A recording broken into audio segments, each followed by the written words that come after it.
ગઈકાલે ઓમનો નિયમ અને ઓમના નિયમ ઉપરથી આપણે ક્યાંક વિદ્યુત પ્રવાહ ઘનતા જે વિદ્યુત ક્ષેત્ર સાથેનો સંબંધ આવા થોડા પાયાના ઇક્વેશનો જોયેલા છે. ત્યાર પછીનો આપણો 3.5 નો ટોપિક છે ઇલેક્ટ્રોનની ડ્રિફ્ટ ગતિ અને અવરોધકતાનું મુદ્દો. ઇલેક્ટ્રોનની ડ્રિફ્ટ ગતિનો સ્ટડી કરીએ ત્યારે આપણા મગજમાં એક કન્સેપ્ટ છે એવો રાખવાનો કે ભાઈ આપણી પાસે કોઈ એક વિદ્યુતનો વાહક પદાર્થ છે, એમાં અસંખ્ય ઇલેક્ટ્રોન છે, એ ગતિ કરે છે, અથડામણ અનુભવે છે આયનોની સાથે. અથડામણ થયા પછી વળી પાછો અચળ ઝડપથી વળી પાછો ગતિ કરે છે અને બધા જ આવા ઇલેક્ટ્રોનનો તમે કુલ સરવાળો પરિણામી તમે વેગ લેવા જાશો તો શૂન્ય મળે છે કે ભાઈ આપણને કોઈ પણ વાહકમાં છે ઇલેક્ટ્રોનની અથડામણ થાય છે, પણ છતાંય કોપરનો સળિયો પડ્યો હોય કે કોપરનો ક્યુબ પડ્યો હોય તો એમાં વિદ્યુત પ્રવાહનું વહન થાય છે એવું આપણે કહેતા નથી. ઇલેક્ટ્રોનની આવી ગતિઓ આપણને જોવા મળે છે કે ભાઈ આપણે જે કન્સેપ્ટ રજૂ કર્યો કે ભાઈ એમાં n જેટલા કેપિટલ n જેટલા ઇલેક્ટ્રોન છે એ અચળ ઝડપથી ગતિ કરે છે, એમાંથી આપણે આઈમાં ઇલેક્ટ્રોન એક કન્સેપ્ટ રજૂ કરવા માટે કે ભાઈ આઈમાં ઇલેક્ટ્રોનની કોઈ પણ સમયે ગતિ લેવી છે કે I ગમે તે વેલ્યુ લખી શકીએ ની આપણે ગતિ લેવી છે કે કંઈક આપણે સ્ટડી કરવો છે. અને જો આ આઈમાં ઇલેક્ટ્રોનનો આપણે કોઈ પણ સમયે વેગને vi તરીકે લેતા હોય, જો આઈમાં ઇલેક્ટ્રોનનો વેગ vi હોય તો કુલ વેગ છે એ આપણને શૂન્ય મળવાનો છે. તો આવા બધા જનો સરવાળો કરીએ તો vi n જેટલી સંખ્યામાં ઇલેક્ટ્રોન છે, આવા બધાનો સરવાળો લઈએ I 1 થી n જેટલા ક્રમ લીધા હોય તો vi 0 થાય. આપણે જ્યારે કોઈ વિદ્યુત ક્ષેત્ર એક વિસ્તૃતિમાંનો તફાવત લાગુ ન પાડ્યો હોય છતાંય જ્યારે અણુ કે પદાર્થ બને છે ત્યારે એના મુક્ત ઇલેક્ટ્રોન છે ક્યાંક ગતિ કરે છે અને ગતિ કરે છે એની પરિણામી તમે એનો વેગ લેવા જાઓ છો ત્યારે આપણે પરિણામી વેગ vi સરવાળો થાય છે એ આપણને શોધી થાય છે. હવે એક એવી પરિસ્થિતિનો આપણે વિચાર કરીએ કે આ પદાર્થ છે એ વિદ્યુત ક્ષેત્રમાં મૂકેલો છે, તેમાં વિદ્યુત ક્ષેત્ર હાજર છે. જો વિદ્યુત ક્ષેત્ર હાજર હોય તો ક્ષેત્રને કારણે જો અહીંયા અચળ વેગથી ગતિ કરતું ક્ષેત્રની ગેરહાજરીમાં ક્ષેત્ર વિદ્યુત ક્ષેત્રને કારણે વિદ્યુત ક્ષેત્રની હાજરીમાં ઇલેક્ટ્રોન છે એ પ્રવેગી ગતિ કરે. ઇલેક્ટ્રોન એ પ્રવેગી ગતિ કરવાનો છે. તો એનો પ્રવેગ કેટલો? તો ભાઈ આપણે ન્યૂટનના બીજા નિયમ પ્રમાણે F બરાબર ma વાળો કન્સેપ્ટ કામ આવવાનો છે. m છે એ દળ છે એ એનો પ્રવેગ છે, પણ અહીંયા જ્યારે તમે બળની વાત કરો છો ત્યારે વિદ્યુત બળ લાગે છે અને ઇલેક્ટ્રોનનો વીજભાર નેગેટિવ E તરીકે લ્યો છો.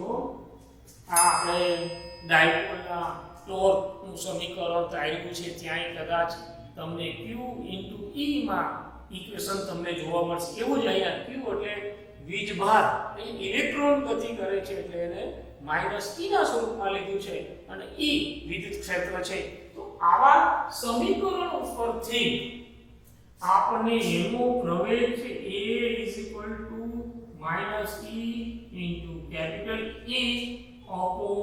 E/m નું સમીકરણ આપણને જોવા મળે. અહીંયા બાજુમાં ફિગર 3.3 આપણને ક્યાંક આવા સ્વરૂપની દર્શાવી છે. એવું જરૂરી નથી કે આપણે ફિગર દોરેલી છે એ પ્રમાણે જ ગતિ કરે. આવું સુરેખ પથ ઉપર ગતિ કરતો આ વિદ્યુત ક્ષેત્રની જ્યારે ગેરહાજરી હોય ત્યારની ગતિ દર્શાવીએ છીએ. પણ જો વિદ્યુત ક્ષેત્ર હાજર હોય તો અચળ ઝડપને બદલે પ્રવેગી ગતિ કરતો હોય તો એની અથડામણ છે એ પહેલા થઈ હતી એના કરતાં વધારે ઝડપથી એટલે ટૂંકા સમયગાળા દરમિયાન થાય અને પરિણામે આપણે ચુંબકીય ક્ષેત્રની દિશામાં થોડો શિફ્ટિંગ થતું જોવા મળે કે ભાઈ આ ગતિ છે એ આપણે આમ લઈએ ત્યાં આપણને આવી ગતિ છે એ પરિણામે જોવા મળે. જ્યાં નેગેટિવ E છે આપણે ઇલેક્ટ્રોનનો વીજભાર લીધો છે, m છે એ ઇલેક્ટ્રોનના દળની વાત કરી છે. ફરીથી E સમયે I માં ઇલેક્ટ્રોનને આપણે ધ્યાનમાં લીધો છે. I માં કણને ઇલેક્ટ્રોન એટલે થોડીક વાર કણને વિચારો કે ભાઈ T સમયે આપણે I કણને આપણે ધ્યાનમાં લીધું છે. અગાઉની છેલ્લી અથડામણમાં T સમય કરતા પહેલા ક્યારેક થઈ હશે. છેલ્લી અથડામણ આ બધું 2 3 4 વખત અથડામણ થાય તો છેલ્લી અથડામણ જે થઈ છે અને છેલ્લા તબક્કે T જેટલા સમયગાળા દરમિયાન આપણે જ્યારે અથડામણ બાદ વિદ્યુત ક્ષેત્ર લાગુ પાડ્યું છે અને પછી નો સમયે આપણે એને ડિટેક્ટ કરીએ કે ભાઈ આપણો કોણ છે ક્યાં પહોંચ્યો તો ભાઈ ક્યાંક થોડો વધારાનો સમય લીધો હશે અને T I જેટલો સમય પસાર થયા હોય. જો અગાઉની અથડામણ બાદ તરત જ Vi એટલે એનો વેગ T સમયે તેનો વેગ Vi તો આ બે Vi છે એ વિદ્યુત ક્ષેત્ર લાગુ પહેલાનો અને પછીના બેના સિમ્બોલમાં ફેર છે. તો ક્યાંક આપણને લગભગ હરખું લાગે પણ હવે અહીંયા સિમ્બોલ છે એનું અલગ તો નો કરી શકું એટલે હું અહીંયા આ સિમ્બોલને બદલે વિદ્યુત ક્ષેત્ર લાગુ પડે છે ત્યારના સિમ્બોલને જો હું Vi તરીકે લેતો એટલે બે સિમ્બોલ આ છે વિદ્યુત ક્ષેત્ર લાગુ પાડ્યા પછીનો, આ સિમ્બોલ છે વિદ્યુત ક્ષેત્ર લાગુ પાડ્યા પહેલાનો. એમાં પ્રવેગી ગતિ થાય છે. આ જે Vi છે એમાં તમારે પહેલા બેની સરેરાશ લેવી પડે તો બેને વેગને તમારે ધ્યાનમાં લેવા પડે. Vi નો સમય પ્લસ વધારાનો બીજો પ્રવેગી ગતિને વળી પાછો આની ઉપરથી આપણે વેગનું ઇક્વેશન પણ લખી શકાય કે ભાઈ પહેલા છે Vi અહીંયા હું થોડી વાર સરવાળો જ કરવો છે પણ નેગેટિવ નિશાની છે. આ E into capital E into m A A મળે છે અને ઇન્ટુ Ti આ પણ એક વિદ્યુત ક્ષેત્ર લાગુ પાડ્યા પછીનો આપણને વેગ છે. આ ઇક્વેશન તમે વાંચ્યું છે પ્રવેગ બરાબર વેગના છેદમાં સમય અને પ્રવેગને સમય સાથે ગુણાકાર કરી નાખીએ. આ પણ આપણે વિદ્યુત ક્ષેત્ર લાગુ પાડ્યો છે ત્યારનો આપણને ક્યાં વેગ જોવા મળે છે. હવે જ્યારે Vi ની સરેરાશ છે કે Vi નું સરેરાશ મૂલ્ય આ વિદ્યુત ક્ષેત્ર લાગુ પાડ્યા પહેલાનો આપણે સરેરાશ વેગ લીધો છે એનું કિંમત તો આપણે શું છે અથડામણ બાદ જો કોઈ પણ દિશામાં આપણે વેગને પૂર્ણ અસ્તવ્યસ્ત ગતિ કરેલી છે આવા સમયને આપણે રિલેક્સેશન ટાઈમ બે ક્રમિક અથડામણો વચ્ચેનો સરેરાશ સમય તો અહીંયા એક રિલેક્સેશન ટાઈમ તો જેવો સિમ્બોલ આવે છે બે ક્રમિક અથડામણો વચ્ચેનો સમય બે ક્રમિક સરેરાશ શબ્દ વાપરવો જોઈએ. બે ક્રમિક સરેરાશ અથડામણો વચ્ચેનો સરેરાશ સમય તમે કહો છો. કોઈ માર્ગ લાંબો છે તો આના માટેનો તમારો સરેરાશ રિલેક્સેશન ટાઈમ આવ્યો છે સમય લીધો છે સરેરાશ કરતા એ સમય મોટો છે. અહીંયાથી ફરી પાછો અહીંયા અથડાય છે ધારો કે તો એ કદાચ સરેરાશ કરતા નાનો સમય છે. આવી રીતે ક્યાંક આપણે રિલેક્સેશન ટાઈમનો ઉલ્લેખ આપણે સમજવો જોઈએ અને આ માટેના આપણે વેગને સરેરાશ વેગ તરીકે એ ભાઈ આનો સરેરાશ વેગ વિદ્યુત ક્ષેત્ર લાગુ પાડ્યા પછીનો આપણે ક્યાં સરેરાશ વેગને આપણે ડ્રિફ્ટ વેગ તરીકે ઓળખવાના છીએ.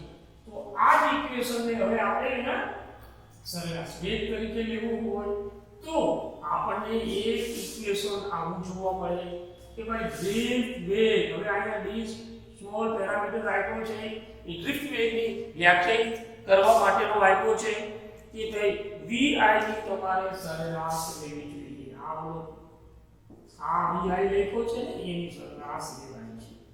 આની સરેરાશ લેવી એટલે આની પણ સરેરાશ લેવી જોઈએ, આની પણ સરેરાશ લેવી જોઈએ.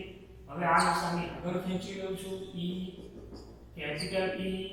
આ સમયને રિલેક્સેશન ટાઈમ તરીકે આપણે લેવાના છીએ. આ જવાબ તો આપણો 0 જ છે.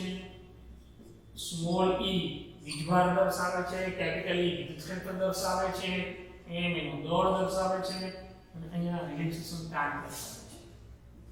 તો આપણને ડ્રિફ્ટ વેગનું સમીકરણ સ્મોલ e એટલે વીજભાર, કેપિટલ E એટલે વિદ્યુત ક્ષેત્ર, તો જેવું સમીકરણ આપણને બાળકો ડ્રિફ્ટ વેગનું સમીકરણ છેલ્લું સમીકરણ મળે.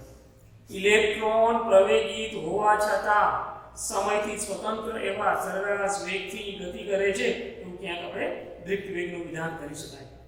ડ્રિફ્ટ વેગને કારણે હજુ એક બાજુમાં પાછળના પેજ ઉપર ફિગર દર્શાવેલી છે. ફિગરને સમજી લ્યો કે ભાઈ આપણે ત્યાં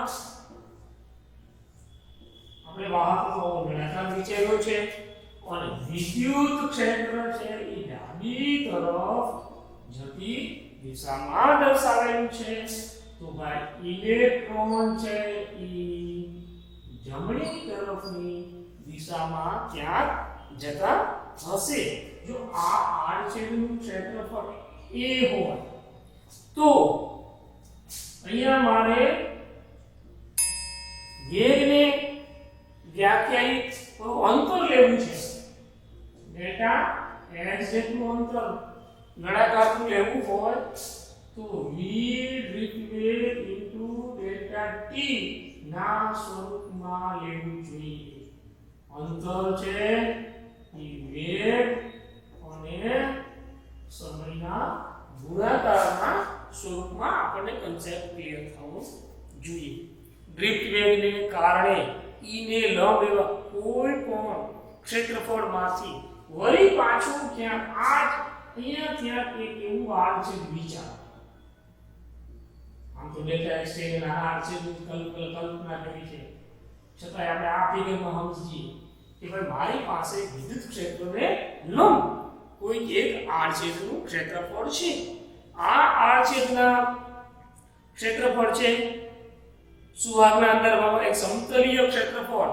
આપણે એ જેટલું જ વિચાર્યું છે આનું સમતલીય ક્ષેત્રફળ એ જેટલું જ આપણે લઈ લઈએ તો જેને દોરેલો લંબ E ને ક્ષેત્રફળને દોરેલો લંબ E ને સમાંતર હોવાનો. ડ્રિફ્ટ વેગને કારણે ડેલ્ટા t જેટલા સમયમાં હવે અહીંયા વળી પાછો એક આખું સમતલ વિચાર કે ભાઈ ડેલ્ટા t જેટલા સમયમાં અહીંયા જેટલા ઇલેક્ટ્રોન હશે એ જ બધા છે એ સમતલમાંથી ક્રોસ થશે અથવા તો પસાર થઈ શકવાના છે. ક્ષેત્રફળની ડાબી બાજુએ આવા મૂલ્યના અંતરો કે ડાબી બાજુથી ડાબી બાજુએ કેટલા અંતરે હશે? ડાબી બાજુએ કે ભાઈ vd ડેલ્ટા t અંતરે રહેલા ઇલેક્ટ્રોન જ સમતલમાંથી પસાર બધા જ ઇલેક્ટ્રોન ક્ષેત્રફળમાંથી પસાર થશે. જો ધાતુના એકમ કદ દીઠ મુક્ત ઇલેક્ટ્રોનની સંખ્યા, હવે આપણે એક નહીં આનું કદ લેવું છે, એકમ કદમાં રહેલા ઇલેક્ટ્રોનની સંખ્યા તો સ્મોલ n હોય તો આપણને ક્યાં કદ બરાબર એની પરથી આપણે ક્યાં ઘનતાના સ્વરૂપમાં લઈ જવાના છે કે એકમ કદમાં n જેટલા ઇલેક્ટ્રોન હોય તો કે ભાઈ તમારે ક્યાં વળી પાછું આને કદમાં કન્વર્ટ કરવાનું છે કે ભાઈ n અહીંયા તમારે આડછેદનું ક્ષેત્રફળ આપ્યું છે અને અંતર કદ લેવું છે. આડછેદનું ક્ષેત્રફળ નળાકાર લીધો છે, આડછેદનું ક્ષેત્રફળ તમારે લેવું પડે a * d લેવું પડે. d ને બદલે આપણે ડેલ્ટા x કીધું છે. ડેલ્ટા x = આપણે vd * t તરીકે નો વિચાર્યું છે. તો આનું કદ તમારે કેટલું થશે કે n ઇલેક્ટ્રોનની સંખ્યા છે અને ડેલ્ટા t માનાંકમાં ડ્રિફ્ટ વેગ ઇન્ટુ એ જેવું એક અગત્યનું સમીકરણ તમારી પાસે મળે કે ભાઈ કદમાં n ડેલ્ટા ટી માનાંક ડ્રિફ્ટ વેગને માનાંકમાં એટલે મૂક્યો છે કે ભાઈ એનો આપણે પોઝિટિવ વેલ્યુ જ લેવાના છીએ. આમ ગતિ કરે છે, વિદ્યુત ક્ષેત્રની વિરુદ્ધ દિશામાં ગતિ કરે છે, માનાંકમાંથી બહાર પાછો નીકળશે એટલે પ્લસ થઈ જવાનો છે. તો ક્યાં આપણે વેલ્યુ માનાંકમાં લેવાના છે. ડેલ્ટા ડી સમયમાં ડાબી બાજુએ પ્રવર્તતું હોવાથી E ને દિશામાં પસાર થતો કુલ વીજભાર એના ઋણ મૂલ્ય જેટલો હોય. આ છે વિદ્યુત ક્ષેત્ર આ બાજુ છે અને આ બાજુની ગતિ છે એ વિરુદ્ધ દિશામાં છે, પણ એનું મૂલ્ય છે એના ઋણ મૂલ્ય જેટલું જ હોય. તો આનું મૂલ્ય જે તમે લેવા જશો કે ભાઈ કોઈ ઇલેક્ટ્રોનનો વીજભાર કેટલો, તો એકમ કદમાં રહેલા વીજભારોની સંખ્યાને એની કદઘનતા તરીકે કોણ લેવાય. તો વળી પાછું ક્યાંક આનો કુલ વીજભાર કે ભાઈ આપણે n વીજભાર E a v delta t ના સમીકરણના સ્વરૂપમાં મળે અને વળી પાછું આ ઋણ મૂલ્ય બરાબર થાય અને વળી પાછું એને આપણે પ્રવાહના અર્થમાં હવે આપણી પાસે વીજભાર કેટલો કે ભાઈ કેટલો વીજભાર પ્રસારિત થાય છે. એ વીજભાર છે એ માઈનસ મૂલ્ય લખ્યું છે કે ભાઈ ક્યાંક ભાઈ n જેટલા અણુની સંખ્યા છે માઈનસ n e એનો વીજભાર છે. વીજભાર ગુણ્યા કદને આપણે ઇક્વેશનના ફોર્મમાં લખવું જોઈએ ડેલ્ટા ટી સ્વરૂપમાં અક્ષરો વાળા લખેલા છે. તો ચિંતા નહીં કરતા, બધું એકનું એક જ છે. આવા સ્વરૂપમાં આપણો વીજભાર મળશે અને વીજભાર ઉપરથી આપણે વિદ્યુત પ્રવાહ I પાઠની શરૂઆતમાં Q/T નું ઇક્વેશન આપણે તાવેલું છે. કન્સેપ્ટનો આપણે રજૂઆત કરીશું. આ વીજભાર તો વીજભાર કુલ વીજભાર Q I × T પણ લખી શકાય. તો વળી પાછો અહીંયા I × ડેલ્ટા T જેટલો જ સમયગાળો ની ચર્ચા કરીએ છીએ. I delta T is equal to minus n e a r જેટલું ક્ષેત્રફળ Vd into delta T જેટલો સમયગાળો છે એ આપણે જોવા મળશે. I is equal to n e capital A into Vd જેટલો આપણને ક્યાં સમયગાળો મળવાનો છે. વળી પાછો આપણે ડ્રિફ્ટ વેગની કિંમત છે એ આપણે આ ઇક્વેશનમાં મૂકી દઈએ. અહીંયા આપણે લખી જ રાખેલી છે. ડ્રિફ્ટ વેગની કિંમત છે E * m relaxation time t ના સ્વરૂપમાં છે. તો વળી પાછા ડ્રિફ્ટ વેગની તમે અહીંયા જો કિંમત મૂકશો તો આપણે પેલા t નો ઉડાડ્યો તો હાલત ઉડાડી દીધો છે તો એમાં ખોટું છે નહીં. આપેલા ઇક્વેશનમાં આપણે Vd ની કિંમત મૂકીએ. હવે આપણે ભલે આગળથી કરી દીધો ડેલ્ટા t આ n e * a Vd ની કિંમત એવી છે કે માઈનસ E/m ઇન્ટુ રિલેક્સેશન સમય ટાઈમ t જેટલો છે. માઈનસ માઈનસ પ્લસ થઈ જશે. આ n આ તમારો v square a e upon m જેવું ઇક્વેશન છે એ તમને કરંટના ઇક્વેશનના ફોર્મમાં જોવા મળશે. વળી પાછું ક્યાંક આપણે ઇક્વેશન પ્રવાહનું I નું છે એ પ્રવાહ ઘનતાના સ્વરૂપમાં જાણીએ છીએ. I mod value j into a r છેદના ક્ષેત્રફળના સમીકરણમાં જાણીએ છીએ. I ને બદલે મોડમાં j into a મૂકી દો તો n I I ઇક્વેશનને આપણે વાપરશું n square a into e relaxation time લખતા ભૂલી ગયા into 2 અપોન m જેવું ઇક્વેશન જોવા મળે. વિપ્રવાહ ઘનતા છે ઇઝ ઇક્વલ ટુ તમારે અહીંયા ક્યાં માઈનસ નિશાની નીકળી ગઈ હશે n e square into e upon m into relaxation time t જેવું સમીકરણ મળે. પણ જે વિપ્રવાહ ઘનતા અને e બંને એક જ દિશામાં હોય તો જ્યારે આને આપણે મોડમાં વાપરતા હોય આને પણ આપણે પાછું ક્યાંક માનાંકમાં વાપરવો જોઈએ. જે અને e એકબીજાને સમાંતર હોય સદિશ રૂપે નીચે પ્રમાણે લખી શકાય. અને therefore j is equal to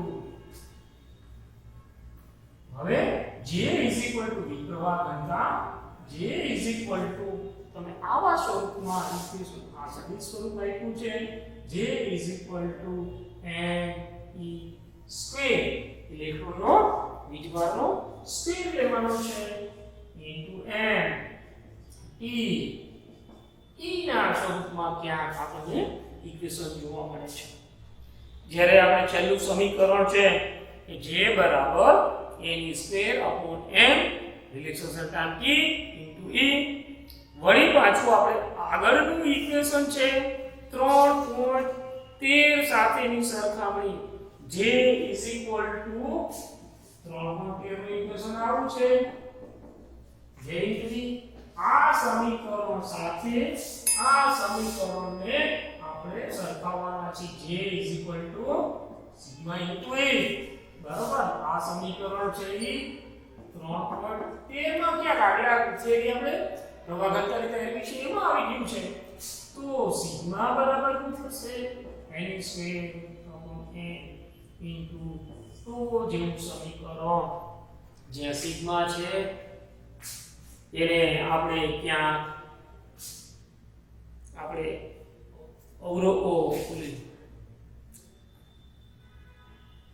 વાહકતા તરીકે ક્યાં ઓળખેલી છે અવરોધકતાના વ્યસ્ત તરીકે આપણે ક્યાં ઇક્વેશનમાં તારવી દીધેલું છે તો આવી રીતે આપણે ક્યાં ઓહમના નિયમ પરથી ડ્રિફ્ટ વેગનો આની સાથેનો સંબંધ આવા પ્રશ્નોની છોકરાઓ ચર્ચા કરીએ ઉદાહરણ છે આપણે પછી લેશું નેક્સ્ટ ટોપિકમાં આપણી પાસે ક્યાં મોબિલિટી અને ઓહમના નિયમના ફાયદા અને ગેરફાયદા ક્યાં સફળ થાય છે કઈ બાબતોમાં નિષ્ફળ થાય છે એની ચર્ચા છે એ આપણે હવે નેક્સ્ટ ટોપિકમાં કરવાના છીએ.